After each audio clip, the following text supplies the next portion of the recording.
Jour 17. Aujourd'hui, j'avais envie de parler de pourquoi est-ce que tu trades, pourquoi est-ce que je trade, ou de façon plus générale, pourquoi est-ce qu'on a tous envie de devenir trader.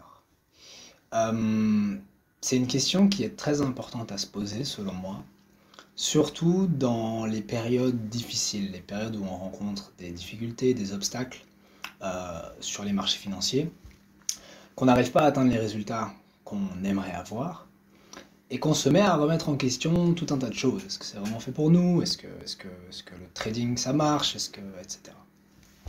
Et dans ces moments de doute, ça peut être bien de se rappeler pourquoi est-ce qu'on trade. Et j'aimerais bien aussi aborder les mauvaises raisons de trade, parce qu'il y en a, et puis aussi les bonnes raisons de trade. Alors bon, vous le savez déjà, je pense, pour ceux qui regardent mes vidéos depuis un certain temps, que le but n'est pas de s'enrichir, enfin si, mais je veux dire, le but n'est pas de s'enrichir en très peu de temps ou de trouver the méthode pour réussir un challenge propre firm en un mois, etc. Le but, mon but, c'est vraiment de devenir trader pro. Ça, c'est vraiment important de le dire parce que la démarche va être complètement différente.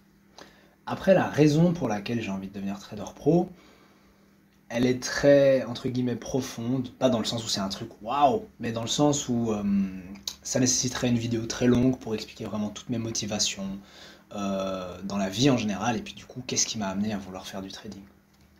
Mais le point que j'ai envie de faire, surtout dans cette vidéo, c'est il faut vraiment s'accrocher à la raison pour laquelle on trade, à notre pourquoi, à notre motivation dans les moments difficiles. Donc pour vous raconter une petite histoire, vous le savez sûrement, mais en ce moment je suis dans une période de drawdown. J'ai fait, d'ailleurs ma dernière vidéo était sur la consistance, et encore avant ça, ces derniers temps vous remarquez que je fais pas mal de vidéos sur la psychologie du trading. Pourquoi? Parce que comme je suis dans une période de drawdown, ça peut être difficile de continuer à trader avec autant d'optimisme que quand on est dans le vert, ou en tout cas quand on voit des profits. J'ai récemment fait un post, enfin pas un post, mais j'avais mis une story sur Insta. Pour ceux qui veulent voir un peu ce que je fais en dehors de YouTube, je crois, oui je le mets, mon Instagram est dans la description. Donc j'avais mis une story où je montrais du coup tous mes derniers trades en fait. Et sur la story on pouvait voir que du coup je sais pas dire combien, mais il y a au moins une dizaine de trades perdants d'affilée. Ça veut dire que je suis vraiment dans un losing streak, j'ai vraiment une série de pertes. Et pour vous donner un exemple simplement, je n'ai plus engendré un profit sur les marchés financiers depuis fin décembre. Donc fin décembre, j'avais pris une semaine de congé pour la Noël. Et donc juste avant cette semaine de congé, j'avais une semaine dans le vert. C'est la semaine encore avant, une semaine dans le vert, donc j'étais bien. C'était pas des profits mirobolants, mais c'était bien. Et puis du coup, depuis que j'ai repris, donc début janvier, impossible de faire un profit. Donc tous mes trades jusque-là ont été perdants. Alors, comme j'ai une bonne gestion des risques, mon compte est toujours intact, j'ai pas explosé mon compte, et je suis en drawdown de 2% au total sur mon compte. Donc je suis à moins 2% par rapport à mon capital de départ. Mais ça n'empêche quand même que quand tu regardes ton historique et que tu vois que ça fait 3 semaines, ou 2-3 semaines, ouais 3 semaines honnêtement, 3-4 semaines, que tu n'as plus fait un profit, tu commences à te remettre un peu en question. Parce qu'on parle pas de oh oui j'ai eu une semaine de perte, j'ai eu 2 semaines de perte. Ou alors oh, j'ai eu quelques séries de pertes, mais j'ai eu des gains. Ou souvent ce qui se passe c'est que je peux terminer une semaine en perte, mais j'ai quand même fait des gains. Donc je veux dire, quand tu regardes ton historique, il y a toujours du vert et du rouge, tu vois, des gains et des pertes. Mais là non, que du rouge, que du rouge, que du rouge, que du rouge. Et bah, d'un côté c'est effrayant, de l'autre, c'est important de savoir pourquoi on a ces perdants. Est-ce que ça vient de notre stratégie ou est-ce que, et dans ce cas sinon ça ne vient pas de la stratégie, parce que tu peux pas enchaîner 10 pertes d'affilée, même avec une stratégie nulle, j'ai envie de dire. Donc c'est vraiment psychologique dans le sens où c'est ma manière d'aborder les marchés qui est mauvaise et c'est ce sur quoi je travaille en ce moment. Mais le sujet de la vidéo, c'est surtout la motivation. Pourquoi? Parce que dans ces moments-là, tu vas remettre en question tes choix. Tu vas, et c'est normal, te dire, ok, est-ce que c'est fait pour moi? Peut-être même remettre en question le trading. Est-ce que le trading, ça marche vraiment? Est-ce que c'est possible de devenir un trader professionnel sans passer par une institution, sans entre guillemets, faire le chemin classique d'avoir un diplôme, être embauché par une banque ou un hedge fund et ensuite trader pour eux et puis éventuellement plus tard se mettre à son compte? Est-ce que tu remets beaucoup de choses en question et tu te demandes, bon voilà. Mais c'est important dans ces moments-là de vraiment savoir pourquoi on le fait et aussi de d'être, comment dire, de faire preuve de compassion avec soi-même. Dans le sens où le trading n'est pas quelque chose que tu peux réussir en quelques mois ou même en une année. Alors, oui, il y a des personnes qui le font, mais c'est très peu probable que tu figures parmi les personnes qui deviennent un trader professionnel rentable en par exemple 6 mois ou en par exemple un an. Et souvent les personnes qui arrivent à ce niveau-là ont vraiment eu un très bon suivi, dans le sens où ils ont eu une très bonne formation, un très bon coaching entre guillemets ou mentoring, qui leur a permis d'atteindre ce niveau rapidement, sans faire toutes les erreurs et aussi les essais-erreurs par lesquels nous, traders débutants, on passe, pour apprendre un peu sur le tas. Du coup, c'est vraiment important de garder à l'esprit, ok, ça va me prendre du temps, ça va sûrement me prendre plus de temps que ce que j'avais prévu. Et dans ces moments-là, j'aime bien me rappeler combien de temps il a fallu à tout un tas de mentors que je suis pour réussir dans le trading. Par exemple, l'un des mentors, enfin, disons que mon mentor principal, il lui a fallu 4 ans, si je dis pas de bêtises, pour commencer à être profitable. Ok, donc 4 ans. C'est seulement sur la quatrième année qu'il a commencé à voir des mois dans le vert, en mode ok, je gagne de l'argent, à vraiment pouvoir avoir un payout, si je veux dire comme ça.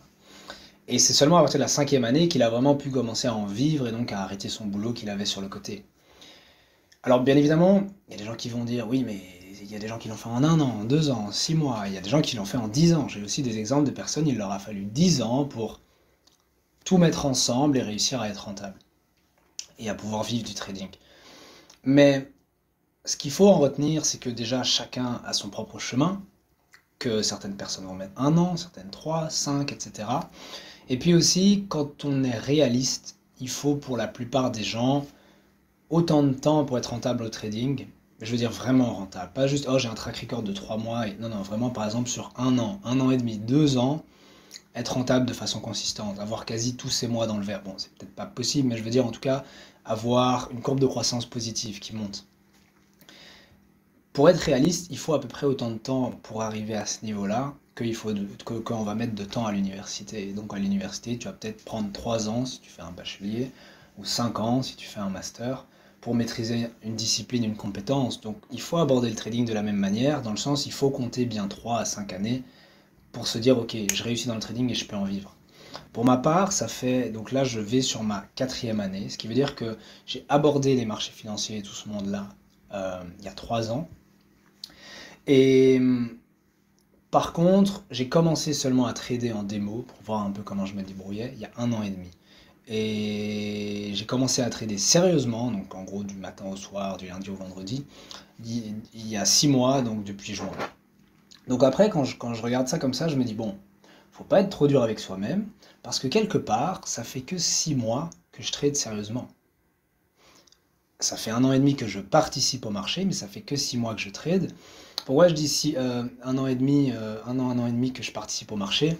Parce que oui, je tradais euh, en compte démo, mais c'était tellement inconsistant que j'appellerais pas ça du trading. Si par exemple je vais ouvrir les marchés un jour ou deux, je vais regarder un peu, je vais essayer de prendre des trades, puis je vais arrêter, c'est pas sérieux. Si tu trades, tu le fais toute la semaine. Genre, tu ouvres tes positions, puis tu les suis, tu les manages, puis à la fin tu les fermes et tu fermes ta semaine. Mais tu peux pas juste te dire, oh aujourd'hui, je sais pas moi, on est mardi matin, je me sens bien, je vais trader un peu, faire un peu d'argent et puis j'arrête le reste de la semaine. Non, et c'est ce que je faisais du coup, mais c'est pas réaliste. Sauf si peut-être tu es un scalper, à la limite. Mais pour un intraday ou swing trader, c'est pas réaliste. Bref, du coup, enfin ouais, c'était mes débuts. Mais donc, si je regarde depuis combien de temps je trade sérieusement, ça fait que 6 mois.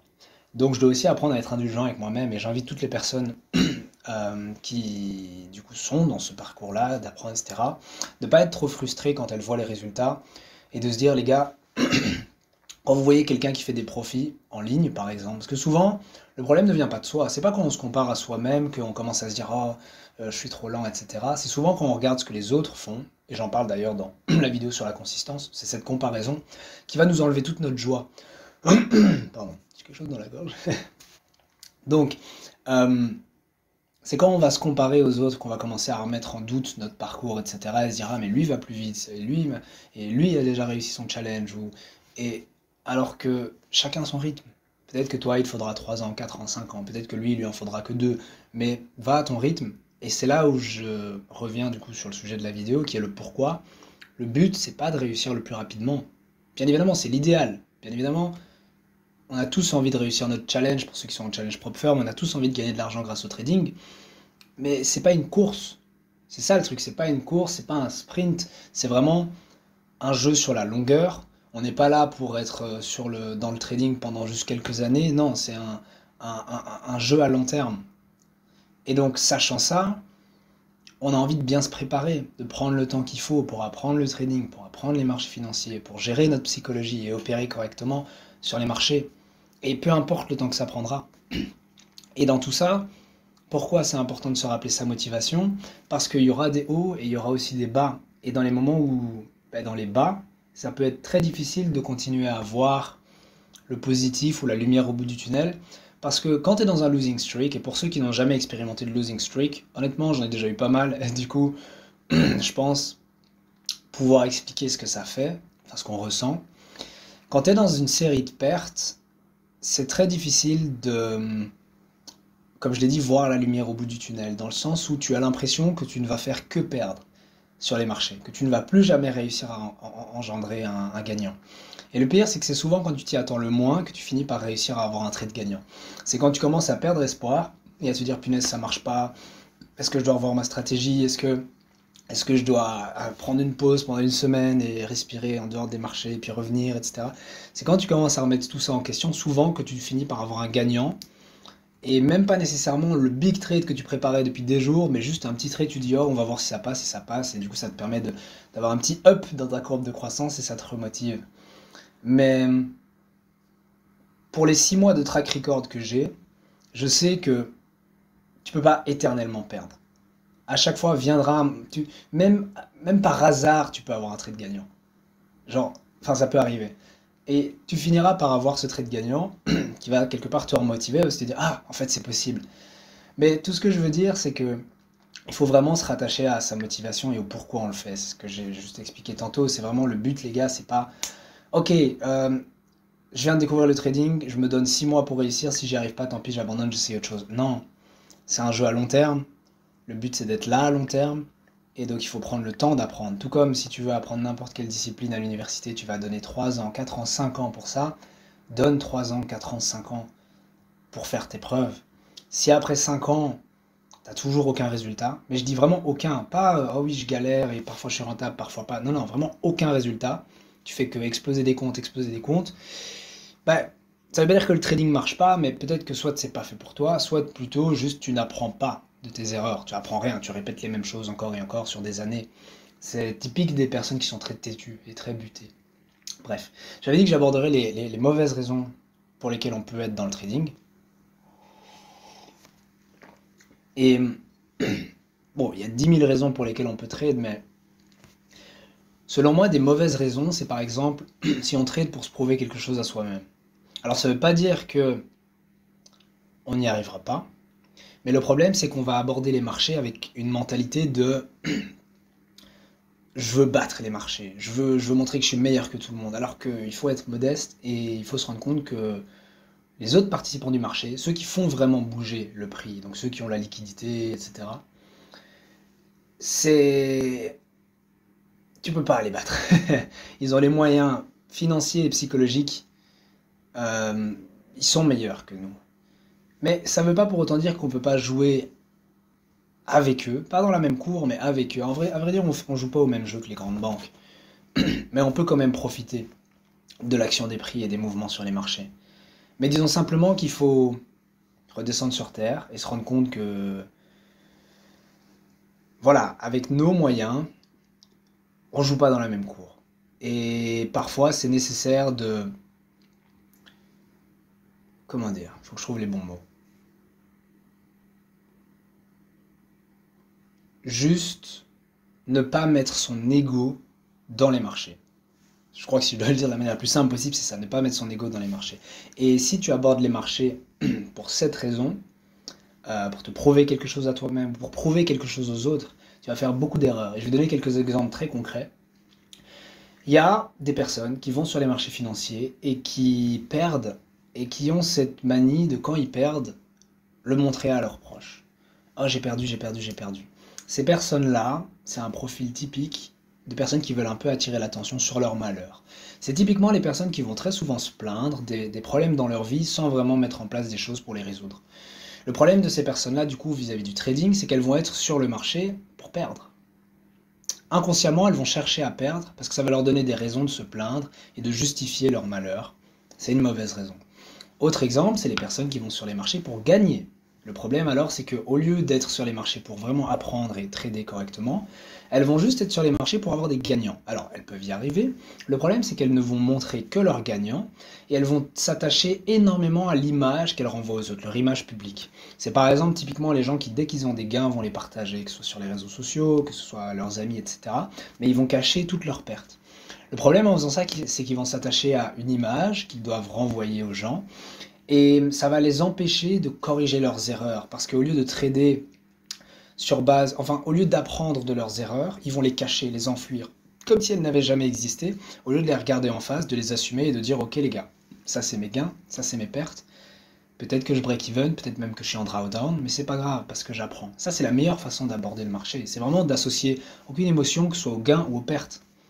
Parce que souvent en fait on s'associe à nos résultats et on se dit oh j'ai gagné, je suis trop fort, je suis trop doué, j'ai call le marché exactement où il allait aller, machin bazar. Et à l'inverse, quand on perd, on se dit punaise, je suis trop une merde, blablabla. Alors que, au final, tout ce que tu as à faire, c'est suivre ton plan correctement. Et il n'y a même pas de jugement à faire. Il n'y a pas de oh, c'était un bon trade, c'était un mauvais trade. Non, juste tu as respecté ton plan et c'est tout. Il n'y a pas de bon ou mauvais, tu respectes ton plan. Parfois ce sera un gagnant, parfois ce sera un perdant, mais c'est indépendant de ta volonté. Pourquoi? Parce que c'est juste un jeu de probabilité. Et donc parfois ce sera des gagnants, parfois ce sera des perdants, mais ça n'a rien à voir avec la raison pour laquelle tu as placé un trade. Pourquoi? Parce que cette raison est normalement plus ou moins la même à chaque fois. Parce que si ta stratégie te dit qu'à chaque fois qu'il y a ça, tu entres, tu entres, tu entres, tu entres. Et peut-être que sur 10 trades, tu en auras 5 qui seront gagnants, 6, 7, 8. Et avec une bonne gestion des risques, tu finis par être rentable. Mais ce que je veux dire par là, c'est que s'associer à ces victoires, c'est aussi dangereux que de s'associer à ses pertes.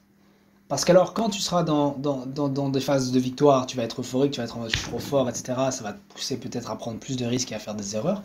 Et à l'inverse, quand tu vas être dans des phases de perte, tu vas être dans ce cycle de négativité en mode j'y arrive pas, j'y arrive pas, j'y arrive pas. C'est peut-être même ce que je suis en train de faire en ce moment, parce que du coup, c'est bizarre quand même que j'ai une série de pertes aussi grandes. Et donc, c'est important vraiment de savoir pourquoi on trade sur les marchés. Euh, je pourrais donner d'autres exemples. Il y a des gens qui tradent pour la communauté, pour se faire des amis. Alors c'est bizarre dit comme ça, mais il y a des gens qui tradent pour participer à une communauté qu'ils aiment bien, ils aiment bien la vibe, etc. Et c'est des traders qui sont pas très actifs. Ils tradent bien évidemment, mais disons simplement que ce qu'ils aiment, c'est échanger avec des gens autour d'un même sujet. Souvent, c'est des personnes qui ont besoin énormément de parler ou alors d'être écoutées. Et encore une fois, c'est pas du tout les bonnes raisons pour aller sur les marchés financiers. Parce que si tu veux juste discuter de quelque chose avec des personnes autour d'un sujet qui t'intéresse, tu peux parler de trading. Mais alors entoure-toi plutôt d'analystes financiers et pas de traders. Comme ça va t'éviter de prendre part au marché parce que tu vas juste parler d'analyse financière et de finance et c'est cool. Mais le problème, si maintenant tu participes à... En fait, c'est très simple à détecter ce genre de personnes. C'est ceux qui, par exemple, en 1 an, 2 ans, 3 ans, 10 ans, sont toujours au même niveau dans leur trading. Ça montre clairement qu'ils ne tradent pas pour s'améliorer parce qu'ils ne s'améliorent pas. C'est vraiment, si tu prends leur track record, leur historique sur 5 ans, 10 ans, ils sont toujours au même point. Leur perte moyenne est la même, leur gain moyen est la même, ils sont traders break-even, parfois ils ont des phases de gain, parfois ils ont des phases de perte. Souvent ils prennent pas beaucoup de risques, mais leurs gains aussi sont un peu limités. Et ils n'ont pas de courbe de croissance positive. Donc ils font un peu de trading en hobby, sur le côté. Alors encore une fois, pour moi, chaque action qu'on va faire, qu'on va prendre, a une raison d'être, et si ces personnes continuent, c'est que ça leur sert à quelque chose. Mais les personnes à qui je m'adresse, c'est surtout ceux qui ont envie d'être traders pro, qui ont envie d'être traders rentables, tout comme moi. Et si on est sur les marchés pour l'une de ces raisons-là, si on est sur les marchés pour flex et montrer ouais les gars je fais plein de profits, etc., c'est pas bon parce qu'on va trop s'attacher à l'image qu'on renvoie et on va avoir peur de nos pertes, on va essayer de les oublier, les faire disparaître. Si on est sur les marchés pour se victimiser, se dire oh regardez j'arrête pas de perdre, j'arrête pas de perdre, j'arrête pas de perdre, même chose c'est pas bon. Si on est sur les marchés juste pour discuter de trading, autant juste rejoindre un forum et pas trader. Et ces raisons-là, et on pourrait en citer plein d'autres, mais je vais vous donner quelques exemples, je crois que vous commencez à comprendre, c'est que ça n'a rien à voir avec le trading en lui-même. C'est ça le truc. Donc il faut vraiment faire attention à ça, être sur les marchés financiers pour les bonnes raisons, et ces raisons-là, vous devez juste les explorer parce que c'est au fond de vous-même. Motivation, ça peut être par exemple, ok, je sais pas moi, j'ai toujours été pauvre, j'ai envie de sortir ma famille de la merde, etc. Ça peut être, ok, j'adore le monde de la finance et le trading, j'ai envie d'en faire un métier. Voilà, je sais pas moi, parce que j'ai grandi dans une famille de financiers ou de traders, et du coup c'est toujours une passion dans la famille, par exemple. Ou bien ça peut être, je sais pas, moi j'ai déjà été dans une salle de marché, j'ai vu ce qu'ils faisaient, ça me plaisait bien. Et... Bon alors après, bon, ce que je dis là comme ça paraît un peu être des motivations superficielles. Mais disons juste que vous devez avoir une motivation suffisamment grande que pour vous permettre de jamais abandonner, même après 1 an, 2 ans, 3 ans sans résultat. Je me souviens au tout début, donc c'était il y a plus de 3 ans, quand j'ai commencé à m'intéresser au trading, j'avais dessiné un graphique tout bête. Euh, j'ai pas envie d'aller sur l'ordi, donc je vais juste vous le montrer avec mes mains. Mais donc on avait, on va faire comme ça. Donc on avait sur l'axe vertical les résultats, entre guillemets, de trading, et sur l'axe horizontal, on avait le temps.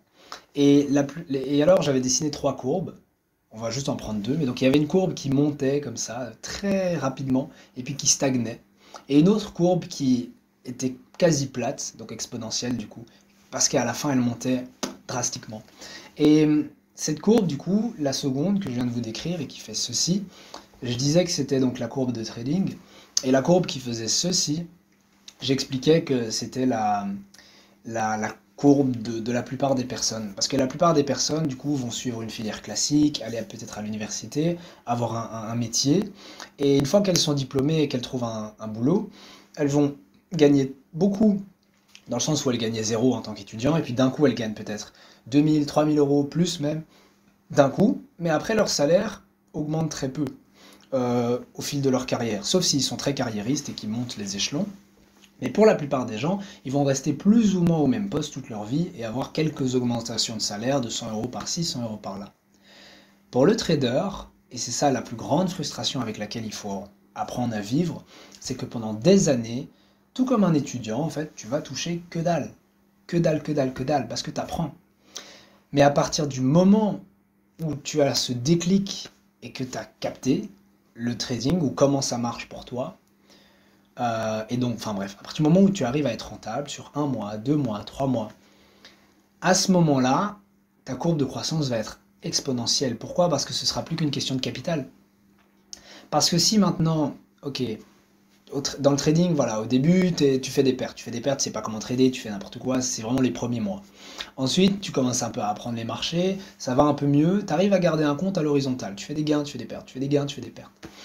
Et puis à la fin, bon après là je simplifie de fou, c'est comme s'il y avait genre 3 étapes alors il y a plein de mini succès par lesquels on doit passer avant d'atteindre ce niveau-là, mais à la fin, ben, tu as une courbe de croissance positive. Et je sais plus ce que je voulais dire. Ah non, c'est bête ça. Bref, bref, c'est pas grave. Et donc, du coup, euh, allez, pourquoi je disais ça?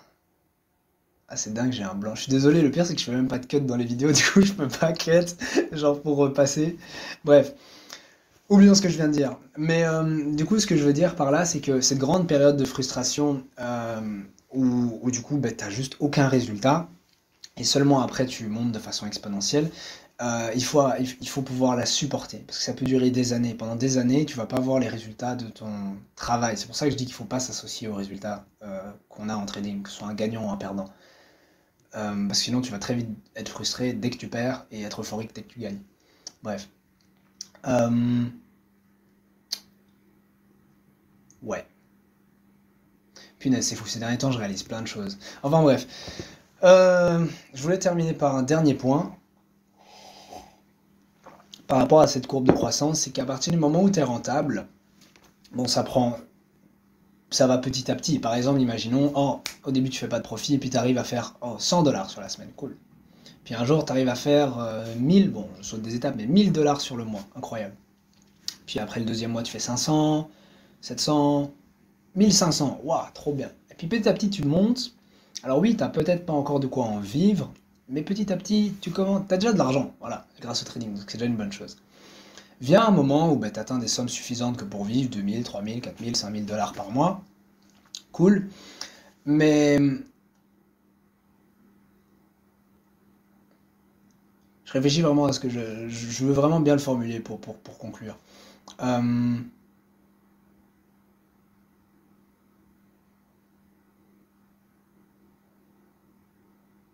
ok. Les étapes par lesquelles tu passes, ces petites victoires,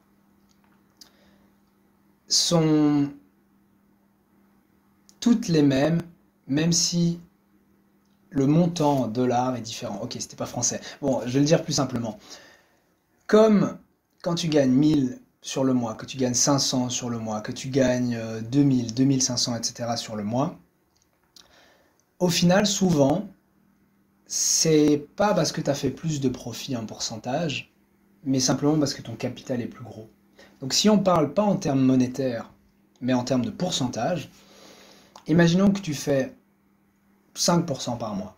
On va garder cette valeur-là. 5%, ou 10%, c'est plus facile pour le calcul. Tu fais 10% par mois, tu as un capital de 10 000 $, tu arrives à faire 1000 $ sur le mois. Au fur et à mesure, tu vas réussir à faire plus, mais si tu as réussi à faire 10% par mois et que tu arrives à le faire de façon consistante, donc en janvier, en février, en mars, en avril, c'est juste une question de capital pour augmenter du coup tes profits. Tu vas pas prendre plus de risques, ce serait stupide. Tu gardes la même stratégie. Et donc, si maintenant je te mets avec 100 000 $ entre les mains, bah, tu vas faire 10 000 par mois. Si je te mets avec 1 million, tu vas faire 100 000. Et c'est ça que j'essaie d'expliquer, c'est que, et ce sera le message pour clôturer la vidéo, cette longue courbe plate, avant d'avoir la croissance, elle en vaut la peine. Parce qu'à la fin, tu te retrouves avec un skills, avec une compétence qui peut te permettre de gagner de l'argent éternellement, entre guillemets, ou en tout cas quelque chose qui est scalable, ça veut dire que tu peux le faire à plus grande échelle, à l'infini. C'est pas comme une entreprise où elle doit trouver des clients, etc. Et même à la fin, tu finis par épuiser ton pool de clients pour un secteur.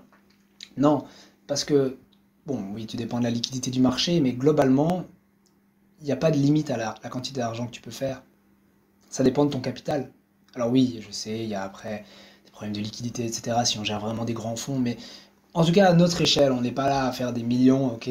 Mais donc à notre échelle, que tu aies 10 000 ou 100 000 euros sur un compte, tu pourras trader. Je veux dire, tu n'auras pas de problème de liquidité. Et donc c'est ça le truc, c'est que, pour le dire en une phrase très simple, faire 1000 $ en un mois, c'est aussi simple qu'en faire 10 000. Genre littéralement. Pourquoi? Parce que 1000 $, si imaginons tu fais 10% par mois, ce qui est énorme, ça veut dire que tu as un capital de 10 000 $.